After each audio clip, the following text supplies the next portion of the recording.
ज्ञानवापी श्रृंगार गौरी केस में आज बड़ा फैसला आने वाला है। केस सुनवाई योग्य है या फिर नहीं, इस पर आज कोर्ट फैसला सुनाने वाला है।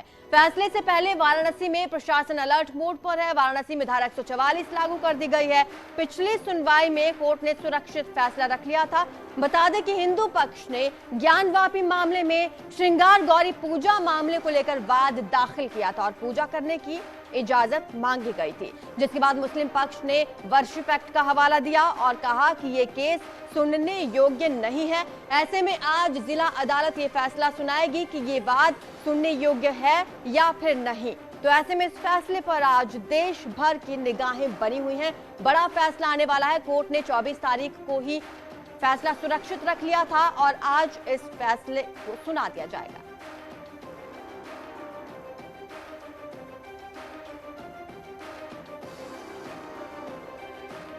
तो वाराणसी में धारा 144 लागू कर दी गई है और हमारे सहयोगी अनुपम मिश्रा अब इस मामले पर ज्यादा जानकारी देंगे क्योंकि वो खुद ग्राउंड जीरो पर मौजूद है। अनुपम, ओवर टू यू। शुक्रिया आरजू। सबकी निगाहें इसी जिला अदालत पर टिकी हुई हैं। जो मेरे पीछे आप देख रही हैं, ये जिला अदालत का परिसर है जहां पर 10 बजे कोर्ट खुलेगी और उसके बाद दोपहर 2 बजे आज ज्ञानवापी मामले पर जो लगातार सुनवाई चल रही थी उसमें 12 सितंबर यानी आज की तारीख तय की गई थी कि आज इस बात पर फैसला आएगा कि ये वाद सुनने योग्य है या नहीं है, यानी कि अब ये वाद आगे सस्टेन करता है या नहीं करता है, क्योंकि मुस्लिम पक्ष और हिंदू पक्ष दोनों पक्षों की तरफ से अपनी अपनी दलीलें कोर्ट को दे दी गई हैं। हिंदू पक्ष की दलीलें दी गई और मुस्लिम पक्ष की दलीलें दी गई और उससे पहले हम देख चुके हैं कि इस मामले पर सर्वे हुआ था और सर्वे की रिपोर्ट भी सामने आई थी। जिस तरीके से मुस्लिम पक्ष इस पूरे मामले को लेकर सुप्रीम कोर्ट गया था और उसके बाद फिर जिला जज की अदालत में पूरे मामले को अजय कृष्ण विश्वेश जो कि जिला जज है वाराणसी कोर्ट के, आज वो 11 बजे के आसपास कोर्ट पहुंचेंगे और 2 बजे इस पूरे मामले पर फैसला सुनाया जाएगा। तो आगे अब हम आपको सबसे महत्वपूर्ण बात यह है कि इस पूरे मामले में क्या क्या हुआ, कैसे क्या चीजें हुई हैं, इन सारी चीजों की जानकारी देते हैं।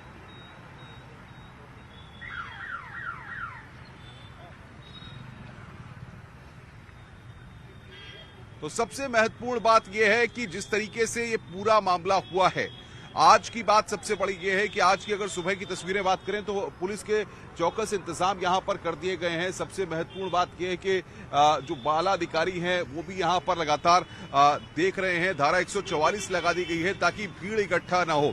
साथ ही साथ जो बार एसोसिएशन के पदाधिकारी हैं उनको भी यहाँ के पुलिस कमिश्नर ने निर्देशित किया है। जो वादी पक्ष और प्रतिवादी पक्ष के वकील हैं उनको भी कहा गया है कि किसी भी तरह से कोई भीड़ इकट्ठी ना हो या आर्गुमेंटल कमेंट्स यहां पर ना किए जाएं।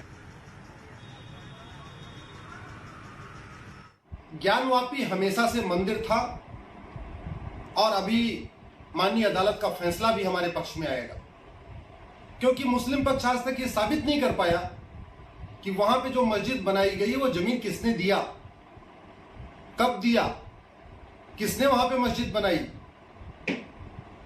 बहुत सीधी सी बात है, मंदिर को तोड़ने से, मंदिर में नमाज पढ़ने से, मंदिर में कोई दूसरा काम करने से मंदिर की जो धार्मिक मान्यता है, धार्मिक पवित्रता है, वो खत्म नहीं होती। इसलिए ज्ञानवापी पहले भी था मंदिर, आज भी मंदिर है, आगे भी मंदिर रहेगा। डिस्ट्रिक्ट कोर्ट का फैसला भी हमारे पक्ष में आएगा, हाई कोर्ट का फैसला भी हमारे पक्ष में आएगा। चंद लोग हैं जो वहां पे कब्जा करके बैठे हुए हैं, काशी में, मथुरा में और स्थानों पे। उनकी वहां दुकानें चल रही हैं, उन्होंने वहां की दुकानों को किराए पर उठा रखा है, वहां पे वो चढ़ावा ले रहे हैं, वहां पे उनका चंदा आ रहा है। ऐसे जगहों पे कब्जा बनाए रखने के लिए उनको विदेशों से फंडिंग हो रही है, शायद इसीलिए उस विवाद को बरकरार। एक मस्जिद जो 200 साल से मस्जिद है, उसमें अगर कोई ये कहता है कि उसमें हम पूजा करेंगे, तो क्या आप वैसे एक आम आदमी की तरह बता दीजिए, एक बिलीवर की तरह नहीं, एक आम आदमी की तरह, क्या वो सही है? अगर ये सही है तब तो फिर कोई रिलीजियस प्लेस का कोई मतलब नहीं रह जाएगा। तब तो कोई मंदिर में जाके नमाज़ पढ़ेगा, कोई मस्जिद में जाके पूजा करेगा। क्या ये कॉन्सेप्ट है रिलीजियस बिलीफ का हमारे कंट्री में? तो ये तो यानी बिल्कुल सिर्फ इस पर्पस से है पूरा कि ऑन द ग्राउंड सारी चीज़ों को अनसेटल करके रखें, एक अफरा तफरी मची रहे ग्राउंड पे। 250 साल 300 साल से मस्जिदें हैं, अब उस मस्जिद पे आज कहेंगे कि मुझे पूजा करनी है, तो मुझे लग रहा है कि ये ज्यादती है। करोड़ों लोगों की आस्था है और साथ ही साथ पूरे देश की निगाहें आज ज्ञानवापी पर टिकी हुई है कि आखिर ज्ञानवापी के मसले पर वाराणसी जिला अदालत के परिसर से क्या फैसला आता है। क्या ये पूरा मामला अब आगे चलता है या फिर और क्या चीजें होती है। लेकिन उससे पहले कई जगहों पर मंदिरों में पूजा पाठ किए गए हैं, लगातार कीर्तन चल रहे हैं, वहीं पर कई जगहों पर हनुमान चालीसा का पाठ भी किया जा रहा है।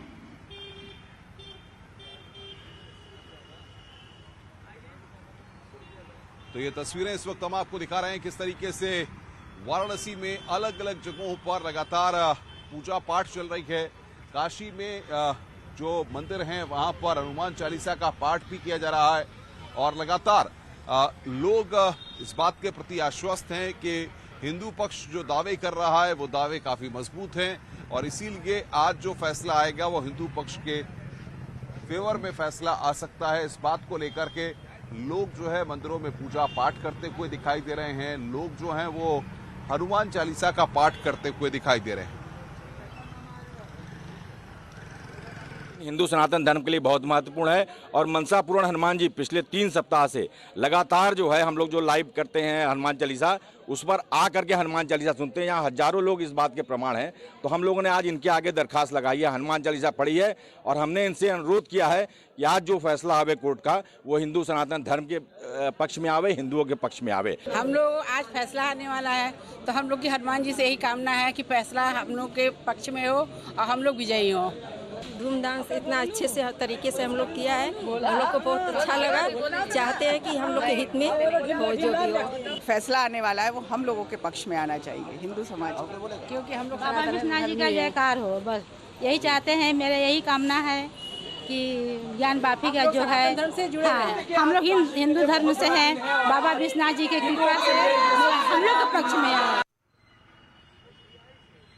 आज के फैसले पर न्यूज 18 की सबसे बड़ी नजर है। चप्पे चप्पे पर हमारे संवाददाता मौजूद हैं जो लगातार आपको दिन भर अपडेट देंगे। कोर्ट रूम के अंदर क्या हुआ ये भी हम लगातार दर्शकों को सबसे पहले बताएंगे।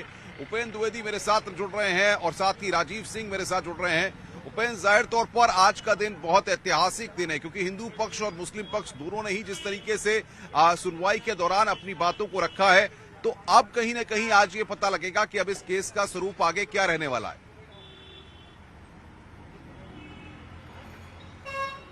आप बिल्कुल देखिए अनुपम, आज का दिन इसलिए महत्वपूर्ण है इस केस के लिहाज से कि आज जो आपत्ति थी वो आपत्ति मुस्लिम पक्ष की भी सुनी गई, हिंदू पक्ष की भी सुनी गई और आज जो फैसला आने जा रहा है वो ये आएगा कि ये मुकदमा सुनने योग्य है या नहीं, क्योंकि तमाम सारे भ्रम है।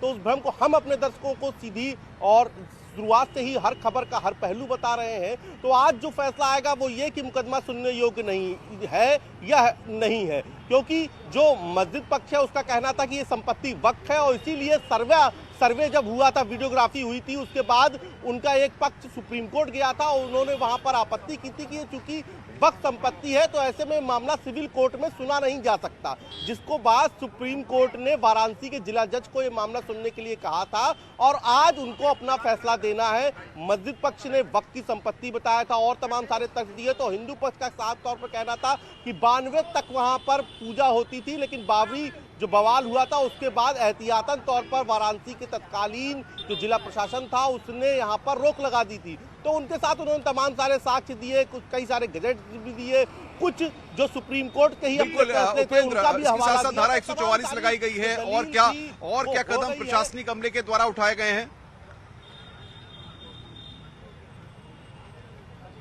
आप बिल्कुल देखिए, एहतियातन धारा 144 लगाई है ताकि भीड़ ना जमा हो और जो मिश्रित आबादी वाले इलाके हैं वाराणसी के, चाहे वो लल्लापुरा हो, रेवड़ी तालाब हो या दूसरे इलाके हो, वहां पर जो फोर्स है वो तो तैनात किया ही गया है। साथ में एक एसीपी स्तर के अधिकारी को तैनात किया गया है जो लगातार गश्त करेंगे, किसी तरीके से वहां पर जो मूवमेंट है उस पर नजर रखेंगे और किसी तरीके से भी जो भी आज संदिग्ध दिखता है उसको हिरासत में लेके पूछताछ भी की जा रही है। तो ऐसे में प्रशासन की कोशिश है किसी तरीके से माहौल आप बने रहिए, एक और भी आप बने रहिए। उपेंद्र, राजीव मेरे साथ हैं।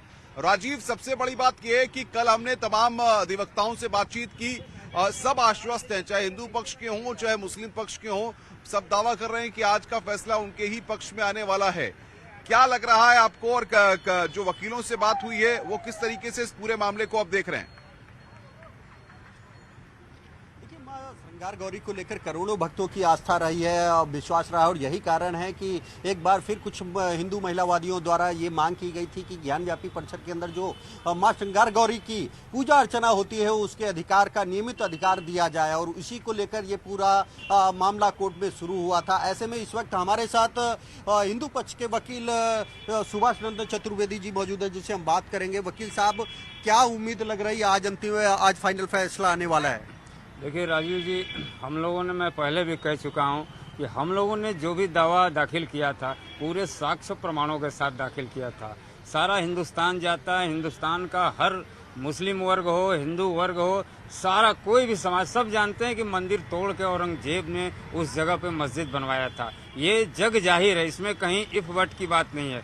उसी दावे को चूँकि 1993 तक हमारे जो माँ श्रृंगार गौरी की नियमित पूजा वहाँ होती थी, 1993 के बाद जो तत्कालीन सरकार थी उसने जो है इस पर रोक लगा दिया, और प्रश्न ये फिर ये हुआ कि भाई अब ये पूजा पुनः जो है शुरू किया जाए। तो इसमें हम लोगों ने एक दावा दाखिल जो है 18 अगस्त 2021 को हम लोगों ने दाखिल किया था, जिसमें सुनवाई चलती थी।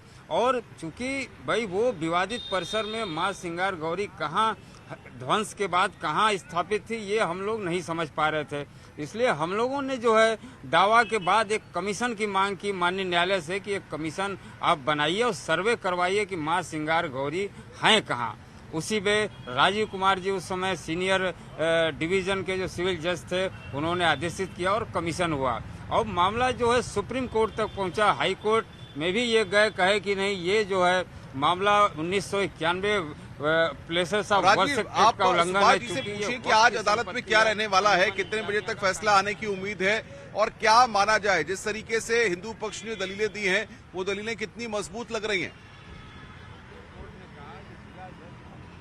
आज क्या उम्मीद है कि कितने बजे तक ये फैसला आ जाएगा, और जो आपने मुख्य साक्ष्य और दलीलें रखी हैं वो क्या है जिसके आधार पर आप उम्मीद जता के बैठे? देखिए, हम लोगों ने भाई आज नहीं, ये हजारों हजार साल से आदि विश्वेश्वर का स्थान रहा है। माँ श्रृंगार गौरी आदि विश्वेश्वर के साथ रही हैं। ये स्कंद पुराण से लेके शिव पुराण से लेके तमाम इतिहासकारों के साक्ष्य हम लोगों ने प्रमाण रखे हैं। तमाम अदालतों न्यायालयों के जो फैसले आए हैं उन साक्ष्यों को भी हम लोगों ने न्यायालय में रखा है, जबकि अभी तक ये पूरी सुनवाई जो 2 महीना जिला अदालत में चली है, इस सुनवाई के दौरान मुस्लिम पक्ष ने एक भी साक्ष्य डॉक्यूमेंट जो है प्रमाणित तौर पर कि वक्फ की संपत्ति है ये नहीं रख पाए।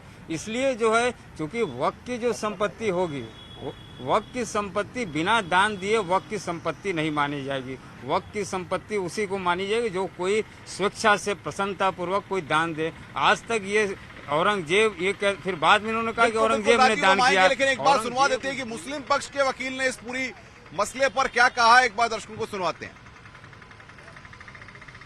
अदालत जो भी फैसला करेगी, हमको, हमारी तो अपील ये है कि दोनों पक्ष को स्वीकार करना चाहिए, चाहे किसी के भी हक में हो, और जो भी हमारे पास कागजात थे, सबूत थे, हम उस सबूत के, उस कागजात के बिना पर हमने कोर्ट में खड़े होकर अपनी बात को रखा और ईमानदारी से रखा। अब ये अदालत के विवेक के ऊपर है कि अदालत क्या करे।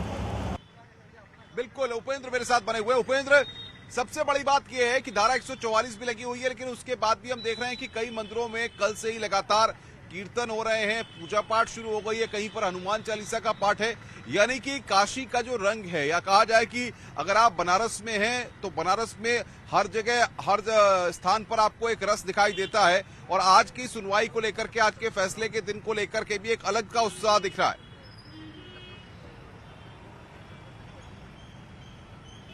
बिल्कुल, देखिए अनुपम, काशी धर्म नगरी है और धार्मिक कार्यक्रम यहाँ होते हैं, और धर्म के रंग को यहाँ पर किसी भी कानून या धारा की बंदिश नहीं बांध सकती है।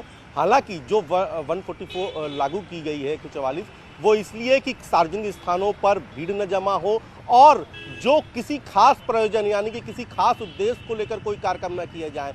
जो कल काशी में कार्यक्रम हो रहे हैं वो स्वतःस्फूर्त कार्यक्रम है, लोगों की आस्था है, तो वो हनुमान चालीसा पढ़ रहे हैं, और उस आस्था के साथ सबका अपना अपना विश्वास भी है, और अपने अपने फैसले को अपने अपने नज़र से देख रहे हैं, इसलिए धार्मिक आयोजन हो रहे हैं। दूसरी महत्वपूर्ण बात, जैसा कि अभी सुभाष नंदन जी बता रहे थे, जो एक बात कल निकल कर सामने आई है, आज बिल्कुल जो मस्जिद पक्ष है उसका उपेंद्र, एक बात कल निकलकर सामने आई कि मुस्लिम पक्ष ने पहले से इलाहाबाद हाई कोर्ट में कैविएट दायर की हुई है। जो सोहन लाल आर्या हैं, जो पैरोकार हैं हिंदू पक्ष के और इस पूरे मामले के ज्ञानवापी के, उनके द्वारा ये बात कही गई थी। तो ऐसे में क्या माना जाए, मुस्लिम पक्ष ने आगे के लिए अपनी तैयारी पूरी कर ली है?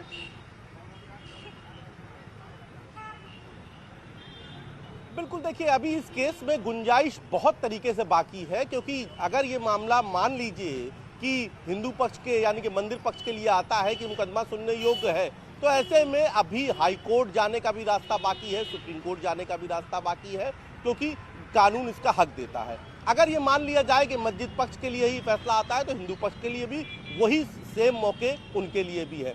लेकिन यहाँ पर जो बुनियादी आज फैसला आना है, उसकी बुनियाद ये है कि मस्जिद पक्ष का कहना है कि ये वक्त की संपत्ति है, और उसको लेकर ही उन्होंने बहस की। हालांकि उन्होंने 1981 वर्शिप एक्ट का भी हवाला दिया, लेकिन यहाँ पर जब सर्वे हुआ था, आपको याद हो, आप क्योंकि शुरुआत से इस पूरे मामले को देख रहे हैं, जब सर्वे हुआ तो सर्वे के बाद मस्जिद पक्ष सुप्रीम कोर्ट गया, उसने कहा कि सर्वे तो हो गया, लेकिन ये मुकदमा सिविल कोर्ट में सुनने योग्य नहीं है, इसीलिए 7 रूल 11 पर बहस हुई। उनका कहना था कि वक्त की संपत्ति है। उसके बाद सुप्रीम कोर्ट ने जिला जज को आदेशित किया, और उसके बाद दोनों पक्षों की बहस हुई, उत्तर प्रत्युत्तर हुए। लेकिन जो मंदिर पक्ष है उसका कहना था कि उन्होंने वक्त से रिलेटेड कोई कागज नहीं दिए। उनका कहना वक्त के 3 ही आधार हो सकते हैं। पहला कि अगर आपको वो संपत्ति दान में दी गई हो, या आपने उसको नींव से बनाया हो, या आपकी खरीदी हो, तो ऐसे तीनों कागजात वो दिखा नहीं पाए। बहस के अंतिम दौर पर, मुझे आज भी याद है कि बहस के अंतिम दौर पर यहाँ तक बात हुई कि मंदिर पक्ष से विष्णु जैन ने कहा कि अब मस्जिद पक्ष ये कह रहा है कि औरंगजेब उस जमाने में बादशाह थे और सारी संपत्ति बादशाह की होती है, तो बादशाह ने उसको मस्जिद के लिए दे दिया। तो इसको हिंदू पक्ष भी मानने को तैयार नहीं था कि ऐसा कोई नियम नहीं हो सकता। दूसरी बात, जो वो मस्जिद के लिए कह रहे थे कि वर्शिप एक्ट लागू हो, उसका भी हिंदू पक्ष ने अपनी तरीके से बिल्कुल उपेंद्र, ये बहुत महत्वपूर्ण बात है। और जाहिर तौर पर राजीव ने भी और सुभाष नंदन जी जो कि हिंदू पक्ष के वकील है, उन्होंने भी इस बात को रखा। लेकिन अब जाहिर तौर पर क्योंकि वक्त बहुत कम है, दोपहर 2 बजे बताया जा रहा है कि फैसला आएगा, तो सबकी निगाहें इस ओर है कि अब आखिर जिला जज की अदालत से इस पूरे मामले पर क्या कहा जाता है, क्योंकि दोनों पक्षों की तरफ से दलीलें दी जा चुकी हैं। बस कुछ ही घंटों का इंतजार, और न्यूज 18 सबसे पहले अपने दर्शकों तक कोर्ट रूम से जो भी जानकारियां होंगी वो सबसे पहले पहुंचाएगा। खबरों का सिलसिला न्यूज 18 पर लगातार जारी है।